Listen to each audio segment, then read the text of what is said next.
झारखंड के लोग इंटरेस्टेड नहीं है और मूड में नहीं है। जिस दिन मूड में आ जाएंगे, अरे अंग्रेज छोड़िए, मुगल काल का कानून चलेगा। रेल आपका नहीं, एरोप्लेन आपका नहीं, मोबाइल आपका नहीं, यदि अंग्रेजों से इतना ही दिक्कत है तो चलिए पहला काम कीजिए, रेल पटरी हम लोग का बहुत जमीन लिया, उखाड़ के फेंक दीजिए। यदि अंग्रेजों से इतना ही दिक्कत है तो अंग्रेजों का कोई नामो निशान इस देश में नहीं रहना चाहिए। इस देश में जब भी आंदोलन हुआ है, किसानों ने किया है, तो पूछेगा राजाओं ने क्या किया है, क्या किया है? या इतिहास देखिए, एगो दूगो होगा ठीक था, बाकी तो रानी को पाने के लिए युद्ध किया है। भारतीय दंड संहिता ताजीरात हिंद 1860 का कानून चलेगा, 1932 नहीं चलेगा। झारखंड के लोग इंटरेस्टेड नहीं है और मूड में नहीं है। जिस दिन मूड में आ जाएंगे, अरे अंग्रेज छोड़िए, मुगल काल का कानून चलेगा। अरे इंडिया के लोग क्या है आपका बताइए ना, क्या आपका है बताइए? रेल आपका नहीं, एरोप्लेन आपका नहीं, मोबाइल आपका नहीं, टेलीफोन आपका नहीं, कंप्यूटर आपका नहीं, टीवी आपका नहीं, अरे सुई आपका नहीं, सब तो अंग्रेज दिखा के गया है। यदि अंग्रेजों से इतना ही दिक्कत है तो चलिए पहला काम कीजिए, रेल पटरी हम लोग का बहुत जमीन लिया, उखाड़ के फेंक दीजिए, हटाइए। यदि अंग्रेजों से इतना ही दिक्कत है तो अंग्रेजों का कोई नामो निशान इस देश में नहीं रहना चाहिए। क्या दम है भारत की गवर्नमेंट में? दम है? कोई भी गवर्नमेंट में दम है कि अंग्रेजों की निशानी को हटा देगा? सब चलेगा, पूरा इंडिया में चलता है, खाली झारखंड में नहीं चलेगा। क्या कि यहाँ 40% खनिज है रे, नदियों में खनिज है, पहाड़ों में है और गछवा का जरियों में है, यही इन लोग का नजर है। यदि इस राज्य में खनिज संपदा नहीं होती, हम लिख के बोलते हैं यहाँ एक आदमी नहीं आता, ना कंपनी आता, ना कोई बाहरी आता, ना कानून बनने से रोकता, बस खनिज संपदा को लूटने के लिए। जिस दिन यहाँ खनिज साफ, झारखंड खंडहर बन जाएगा, धुआं धुआं नजर आएगा, बस झारखंड वीरान रहेगा। यदि इस राज्य में खनिज संपदा नहीं होती, यकीन मानिए यहाँ कोई बाहर के लोग आते, न बाहर की कंपनी आती, न मोदी जी का बेटा आता, कोई नहीं आता यहाँ पर। सिर्फ खनिज के लालच, खनिज की लालसा ने उन्हें यहाँ निमंत्रण दिया है, बाकी सब कानून चलेगा। इसी पूरे भारत देश में अलग अलग राज्य हैं, कुछ टेरिटरी है, केंद्र शासित राज्य हैं, सब जगह कानून है और सब जगह अंग्रेजों का ही कानून है, क्योंकि लोकतंत्र भारत को अंग्रेजों ने दिया है, डेमोक्रेसी इंडिया को अंग्रेजों ने दिया है।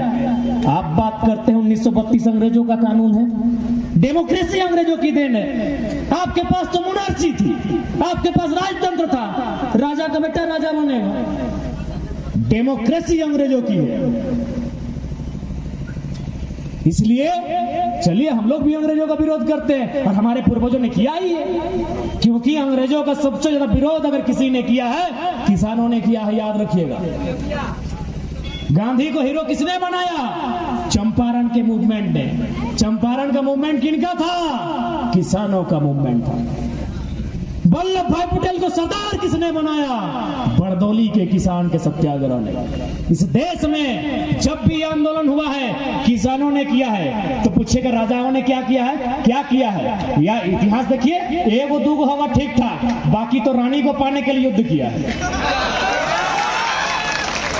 बोलिए इतिहास, तमाम राजा राजवाड़ों ने अंग्रेज से सेटिंग किया है कि भाई मेरा इलाका छोड़ दीजिए। इतिहास किसी को पढ़िए, क्योंकि आज अगर हम नाम लेके बोलेंगे तो ठेस पहुंच सकता है, क्योंकि आज की डेट में उन लोग नहीं रहे, यानी महान हो चुके हैं। यदि नाम लेके बोलेंगे तो ठेस होगा। आप लॉजिकली ढूंढिए, सबने अंग्रेजों से सेटिंग चाहा है। किसी ने कहा हमारा बेटा को राजा स्वीकार कीजिए, किसी ने कहा हमारे राज्य से लगान मत लीजिए, हम आपका कहना मानेंगे। असली क्रांति किसानों ने ही किया है। इतिहास है इस देश का।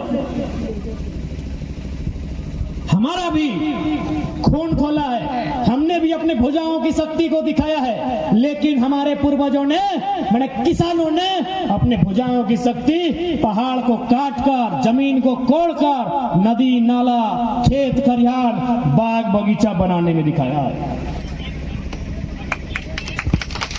किसी रानी को पाने के लिए युद्ध नहीं किया है। हमारा कोई इतिहास नहीं है क्या कि किसी रानी को पाने के लिए युद्ध किया है? हमने जब भी अपना ऊर्जा दिखाया है, अपनी शक्ति दिखाई है, तो पहाड़ को काटकर खेत बनाने में दिखाया है। तो इसलिए 1932 रहे या फिर 60-40 की जो नियोजन पॉलिसी है, हर सवाल का उत्तर यहाँ के हुक्मरान को दीजिए, पॉलिटिकली उत्तर दीजिए। अब आंदोलन के माध्यम से साल भर दिए, 24 में सबको पॉलिटिकली दीजिए और सबसे पहले एकदम संसद से ही शुरुआत कीजिए, क्योंकि जितना भी बिल वापस हो रहा है राज्यपाल भारतीय जनता पार्टी का है, तो भाई आपको संसद हम क्यों देंगे? आप कहते हैं ना कि तेलंगाना हमसे अच्छा स्टेट है, तमिलनाडु हमारा हमसे अच्छा स्टेट है, तो उन लोग संसद अपना लोकल भेजता है, दिल्ली में तय करता है कि जो हमारे हित में काम करेगा समर्थन देंगे। हम लोग यहीं से भेजते हैं मोहर लगा के, ये कांग्रेस हुआ है, बीजेपी है। संसद झारखंडी होना चाहिए। दिल्ली में जाने के बाद देखा जाएगा, जो हमारे लिए बात करेगा हम उनके साथ जाएंगे। क्या मिला भाई? अकेले हमने देश को 40% खनिज दिया, बदले में क्या मिला? धुआं मिला, बीमारी मिला, अब तो हमारी नौकरियों को भी छीना जा रहा है। अब देखिए सीधा सा फॉर्मूला कि नौकरियां अगर बेची जाएंगी तो उससे लाभ, हमारा नुकसान क्या होगा? सीधा सा सवाल है।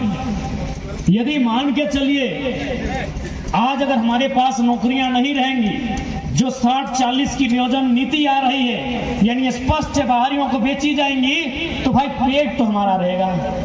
इस पेट को जिंदा रखने के लिए, अपने आप को जिंदा रखने के लिए हमें धन की आवश्यकता होगी। और इतिहास छोड़िए, वर्तमान गवाह है, जब कोरोना काल आया तो 12 लाख मजदूर वापस आए थे। यानी क्या हमारा जीवन मजदूर बनने के लिए है? जिस प्रदेश में कोयला, लोहा, तांबा, अभ्रक, यूरेनियम, थोरियम, न जाने कितने कितने बहुमूल्य तत्व पाए जाते हैं, धातु पाए जाते हैं, और उस राज्य के नौजवान अगर प्रदेशों में जाकर बंधुआ मजदूर बनेंगे, तो भाई एक बार सवाल विधानसभा में बैठे लोगों से तगड़ा करना चाहिए। सारा चीज एक पॉलिसी पे टिका है। और याद रखिएगा, किसान, चूंकि सभी किसान वर्ग से है, जाति और धर्म अलग हो सकता है, व्यवसाय मोटा मोटी किसानी है। आज जब कोरोना काल हुआ, जब पहली बार 21 दिन का लॉकडाउन लगा था, आपको याद होगा, सारे कंपनियों ने रास्ते बंद कर दिए। वो वापस कहाँ आया? वही बाप का खेतवा में वहीं आया।